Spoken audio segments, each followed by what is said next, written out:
I think you're going to remember today, it's going to be a free nation that we're dealing with. We're going to have a very free and beautiful nation. It's going to be Liberation Day in America, and it's going to be a day that hopefully you're going to look back in years to come and you're going to say, you know, he was right. This has turned out to be one of the most important days in the history of our country. Have you ever wondered how a single made in the USA stamp could bring down an entire corn empire? Right now, thousands of containers of American corn are being unloaded in ports around the world, not because of mold or quality issues, but because of words that were once a symbol of pride on the packaging. Made in the USA. Europe, Asia, Latin America, the Middle East countries that have been lining up for American corn for decades are now refusing to sign contracts, interrupting deliveries, and looking for alternatives. Meanwhile, American farmers who have worked their entire lives on their land are watching their grain rot in crowded warehouses, while others are quietly taking over these markets. Canada, the very country that many did not even perceive as a strong competitor, is now sending the same corn along the same routes, at the same prices, but with a different flag, a different scent of stability, and with the trust that America is losing every day. And police in Italy are investigating possible arson after a fire destroyed more than a dozen Tesla vehicles. Elon Musk is calling the incident at a Rome dealership terrorism. This comes as Tesla has been the target of recent protests around the world. In Iowa, the heart of the American agricultural system, farmers who have survived droughts, hurricanes, and crises are silent today for the first time in many years. Their fields, which until recently were buzzing with the work of combine harvesters, now stand in silence. Their hands, accustomed to holding tractor steering wheels, now frantically hold loan statements with insane interest rates that they took out for a future harvest that no one will buy. In Nebraska, once the main gateway for exports to Asia, thousands of tons of corn have been turned away from the ports of Shanghai without explanation. In Illinois, warehouses are bursting with grain that no one will take. And in the evenings, farmers gather in their kitchens and argue about whether to sell the land that has been in their families for 3 generations to pay off their debts, or wait another season. And in Indiana, where the loss of a single contract has killed an entire town, with closed schools, empty churches, and restaurants waiting for guests who will never come, many have realized that this is not just a sales crisis. It is the slow disappearance of entire communities. That's a 10. That's a good one.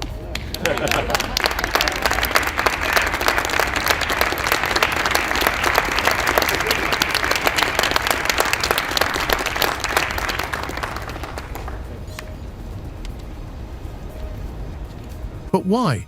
Why has corn, which fed the world, now become unnecessary? It's not just about grain. The world no longer wants to take risks. They want stability, predictability, and trust. And while America changes its trade policy every year, imposing tariffs and lifting them after meeting with someone, Canada quietly signs agreement after agreement, builds new delivery routes, and implements systems to track every shipment from seed to container. The world isn't asking about price, it's asking, can we trust you? After Trump imposed those sweeping 25% tariffs on aluminum and steel imports, the European Union retaliating with tariffs on up to $28 billion of U.S. goods. Trump making it clear this isn't over, vowing to respond in kind with sweeping retaliatory tariffs early next month. If America loses the corn market, will it lose its reputation as an agricultural superpower built by generations of farmers who sacrifice their lives for each harvest? And if Canadian stability defeats American pride, what will happen to the farmers, towns, and families who have lived off corn their entire lives? Today, we'll explain why a small stamp on a bag of corn could spell disaster for an entire system, and who is quietly picking up America's wealth while it argues about who is to blame. Stay with us. Hundreds of containers filled with American corn, neatly packed in rows of golden kernels, stand on concrete platforms in the ports of Hamburg, Shanghai, Rio de Janeiro, and Dubai. We begin with the president's trade war escalating tonight. This evening, the retaliation against the United States, Canada, and the European Union responding quickly, just hours after President Trump's 25% tariff on all steel and aluminum coming into the United States. Canada, the largest supplier of steel to the U.S., slapping new tariffs on $20 billion worth of U.S. goods that are sold in Canada. And the 27 countries of the European Union imposing retaliatory tariffs on up to $28 billion worth of U.S. goods sold in Europe. They stand in silence, surrounded by the cries of seagulls and the roar of cranes, but no one touches them. Not because the grain is spoiled, not because mold or insects have been found in it, but because a white sticker with black lettering reads "Made in the USA." This inscription, once considered a symbol of quality and strength, has now become a stigma that people shy away from like a hot potato. In Europe, they say they fear unpredictable tariffs. In China, they hint at unclear origins. And in South America, they simply refuse to sign contracts without explaining why. Ports that for years welcomed American corn like gold are now turning their backs on it. These are not isolated incidents, but a wave rising slowly but surely to cover the entire world.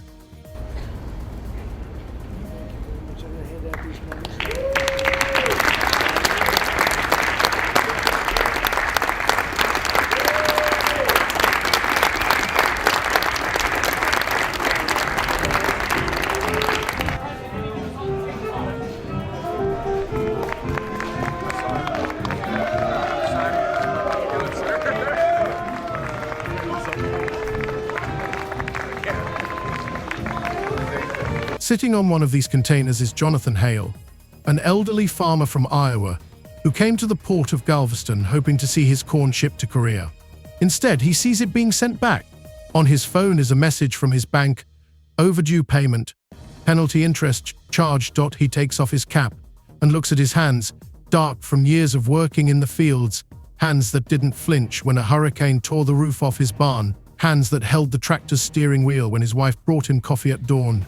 Today, those hands are shaking because the grain is rotting in the warehouses and the bills are piling up. Not long ago, he was signing million-dollar contracts with Japanese and Korean traders. Not long ago, his fields were buzzing with the hum of combine harvesters, and now they are empty. Instead of waves of yellow corn, the fields stand under the scorching sun, parched because Jonathan couldn't pay for irrigation water. There's been a lot of on and off, some inconsistency. There's no inconsistency. I'm not like a block that just, I won't delay. It's called flexibility. It's not called inconsistency. It's called flexibility. Jonathan's story is not unique. In Hastings, Nebraska, the main grain terminal was overflowing in May, and in June, temporary warehouses had to be set up in the open air. The rains washed the dust off the containers, but not the USA label. The largest shipment, 18,000 tons of corn bound for Shanghai, was turned back without explanation other than unclear origin, even though the grain had passed all US inspections. Local farmers, trying to stay afloat, began selling grain on the domestic market, but prices plummeted to 40% below cost. In the evenings, they gather at a local diner, discussing rumors that China has allegedly signed a $3 billion contract with Canada to supply corn, and remain silent, staring into their cups of cheap coffee. With Elon Musk's views on weighing into very much national politics, national elections in Europe. And then on top of that, when you see the backdrop of Tesla upgrading its product line and the impact of them trying to chase more sales at the back end of last year, that means it's short on inventory. It can't necessarily sell as many vehicles or doesn't have as many in stock to sell. So there is that issue there of a confluence of impacts, which means that sales have been falling. Again, the question is how much more that will impact into February as well, given that the back end of last year in 2024, Tesla sales did slip overall. But there is something the news will not tell you. According to anonymous traders in Brazil, some South American countries have begun mass inspections of containers for American traces in shipping documents, even if the corn is purchased through third countries. In one of Peru's ports, there have allegedly been cases where shipments labeled as Argentine corn were turned back because of suspicions of American origin. These facts are not publicized, but they are causing a wave of fear in trader chat rooms and agricultural telegram channels. American corn is toxic for business, said one trader, fictional but symbolic in this story. US President Donald Trump has announced a 25% tariff on all car and light truck imports into the country. It's due to come into effect on April 2nd. Economists and world leaders are warning that it will be a tax on consumers and have a chilling effect on the global economy. But to Americans, Trump paints a rosy picture, predicting that the levies will spur growth. Meanwhile, Canada is keeping quiet.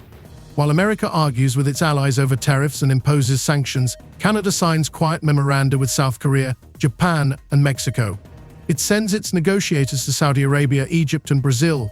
offering the same corn, but without the risk of sudden policy changes. Canada is launching programs for farmers to install GPS tags and QR codes on each batch of grain, showing the exact farm field and harvest date so that every buyer can verify transparency. These transparency systems allow Canada to win tenders where the US doesn't even stand a chance. Ready? The higher the tariff, the more likely it is that the company will come into the United States and build a factory in the United States so it doesn't have to pay the tariff. That will take many, as you know, that will take many years. In fact, I'll tell you, there's another theory is that the tariff, you make it so high, so horrible, so obnoxious that they'll come right away. When I do the 10%, 10% is really, first of all, 10% when you collect it is hundreds of billions of dollars. The numbers that you're talking, all reducing our deficit. But really, so there's two ways of looking at a tariff. You can do it as a money-making instrument, or you can do it as something to get the companies. Now, if you want the companies to come in. Iowa, once called the breadbasket of the world, has now become a place of humiliation. Trucks carrying corn with nowhere to go drive through the streets of small towns. Farmers load their harvest into storage in the hope of better times. But every day they hear news that another contract is going to Canada. Local stores are posting signs saying, "Buy local corn, support your farmers." But no matter how much the locals buy, the volume cannot compare to exports. This disaster is not loud, like a stock market crash, but quiet, slow, almost imperceptible, yet far more destructive. After weeks of whiplash, Trump threatening tariffs, imposing some and walking back others, many Americans are feeling the uncertainty. In Swisher, Iowa, distillery owner Jeff Quint says it's paralyzing. The bourbon industry is going to be collateral damage in this tariff war. I don't really think there's any way around that. And he's not alone. Tonight, the majority of Americans, 61%, now say they disapprove of how the president is handling tariffs. 56% say they disapprove of his handling of the economy overall. But the president has dismissed those concerns tonight, saying he has the right to change course. And while warehouses in Illinois and Nebraska are bursting with surplus grain, Canada is expanding its ports in Vancouver and Halifax and completing railroad tracks to terminals in order to take on new contracts that until recently belonged to the US. Canadian officials claim that this is a natural expansion of infrastructure, but traders know the truth. Canada is taking the American market not through price, but through trust, stability, and the ability to do business over the long term. In this battle for the corn market, no one is shouting. America is losing the market every day, but silently. Farmers are losing their land, but silently. Small towns are dying, but silently. Meanwhile, Canada is quietly conquering the market. And as the world moves away from American corn to Canadian corn, all you can hear is a whisper. This is just the beginning. And indeed, this is just the beginning. When people talk about the collapse of the American agricultural system, they usually imagine fields overgrown with weeds and rusty combines waiting for an owner who will never return. But the real loss begins not with the fields, but with the people with their fears and silent hopes. The very small communities that have carried the corn industry on their shoulders for decades no longer see any point in continuing to fight when contracts are disappearing and warehouses are overflowing with grain that no one is taking. Behind every port's refusal to accept American corn is an invisible chain, a truck driver who makes fewer trips, a warehouse worker who is sent home without a shift, a small fertilizer store owner left without customers, and women who clean cafeterias in rural schools where there are now fewer children because families are leaving in search of work. In Minnesota, where 80% of the population once worked in corn warehouses or on packing lines, all you can hear at night is the wind slamming the doors of empty hangars. The giant sorting conveyors that hummed around the clock throughout the season are now covered in dust, and in the corner stands a lost package of grain that someone, distracted, failed to ship for export. In the suburbs of Minneapolis, where more than 400 people worked last year, at one of the largest corn logistics hubs, only 17 remain today, working reduced hours and sorting orders that now come from local farms and small shops. None of them thought global trade could disappear so quickly. Tom, a 34-year-old truck driver who used to make 12 trips a week with grain to the port of Duluth, now sits at home repairing his grandfather's old tractor just to keep his hands busy. He says he misses the road, the noise of the radio in the cab, and the smell of freshly harvested grain. But no one is ordering transportation because the grain isn't moving. Tom is moonlighting as a grocery delivery driver for a supermarket, but he makes 3 times less per shift than he did delivering corn. And every time he drives past the old warehouse, he sees the wind blowing dust around the gates where trailers once lined up. In Illinois, a local bakery closed its doors after losing too many orders. The owner, 52-year-old Marie, had never worked in the fields, but farmers were her regular customers, buying bread and pies on their way home from the fields or from morning meetings at the farmers' cooperative. She said that even the smell of fresh dough now seems useless to her, because every day more and more of her acquaintances say they're leaving because corn isn't selling and the bills aren't waiting. The school in her neighborhood had cut 2/3 of its buses because there were fewer students, and some teachers had left to work in larger cities because they could no longer be paid on time. Those who had never planted corn were now suffering as much as the farmers. Fertilizer producers are losing orders, pallet manufacturing companies are shutting down production lines, and factories that process waste after threshing are cutting shifts. Official reports have already recorded a 28% drop in jobs in agrologistics and packaging compared to last year, but behind these figures are stories of families who are forced to sell their homes to pay off loans and move to trailer parks with relatives because they can no longer afford heating and water. One farmer in southern Illinois said his daughter, a nurse at a local clinic, lost her job because insurance payments in the region fell as farmers stopped insuring their family's health when they lost their income.